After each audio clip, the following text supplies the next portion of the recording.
Pacific, the island hopping campaign, Nimitz moving from Hawaii towards Japan, and MacArthur moving from Australia towards Japan, continues.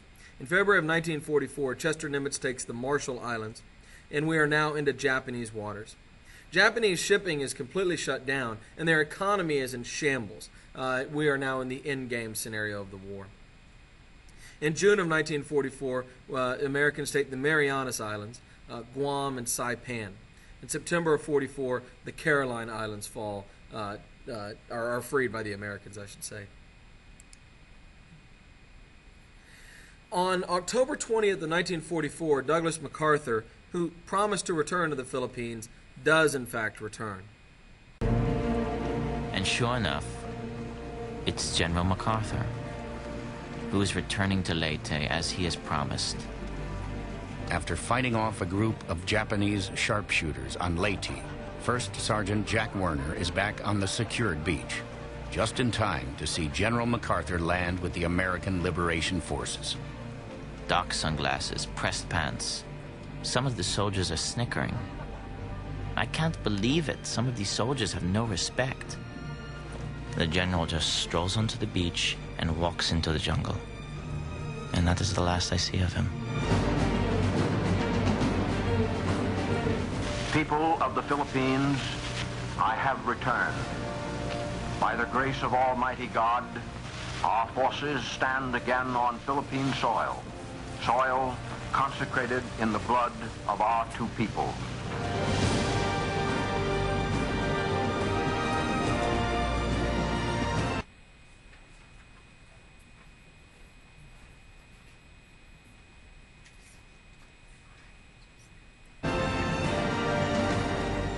We have come dedicated and committed to the task of destroying every vestige of enemy control over your people. The hour of your redemption is here. And also in the Philippines, in the Leyte Gulf, we see the entire Japanese Navy engage with a huge portion of the American Navy in the largest naval battle in history. It's a decisive naval victory for America, seeing 4 Japanese carriers sunk.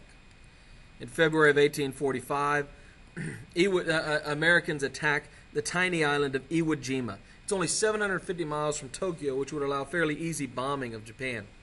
But it turns out to be the costliest battle in Marine history. Iwo Jima, of course, is also the site of this famous photograph.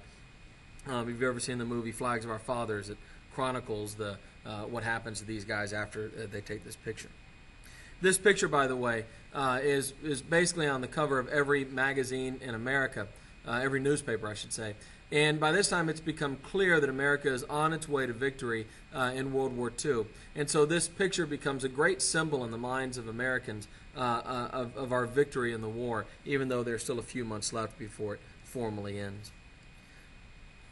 The target will be Okinawa, which Marines invade in June of 1945. This is only 370 miles from Japan. You can see on the map, it's just there, just south of Japan. And this will allow really unlimited bombing of Japan. The Japanese, desperate by now, start sending up kamikaze fighters. Kamikaze means divine wind in Japanese. There's 3,500 of these. And these are soldiers, or pilots who take off in planes that don't have enough fuel to return and don't really have the capability of landing. And, of course, they fly out and try to crash themselves into American ships. It's not a terribly effective tactic. They frequently miss. But it is terrifying. It definitely freaks the Americans out. This is accompanied by suicide attacks on land as well. The Japanese are unwilling to surrender. And so when the Marines are trying to take places like Okinawa and Iwo Jima, the Japanese are more than willing to fight to the death. They're willing to sacrifice themselves just to take out a few American soldiers. There's 50,000 Allied casualties on the tiny island of Okinawa, and 100,000 Japanese are killed. This leads to a great fear of what will happen if we invade the mainland itself. If they're fighting this hard to defend these really worthless tiny islands, how hard will they fight to defend their home? But Japan, on the other hand, is out of planes and they're out of ships. And so Japan cannot do much more, but they are also at the same time unwilling to surrender. In March of 45, we firebombed Tokyo, killing 80,000 civilians. And moderates within Japan began to try to seek a surrender. But hardliners refuse. And what's primarily at stake is the emperor. The Japanese believe that the emperor is basically God's representative on earth, and we want to try him for war crimes.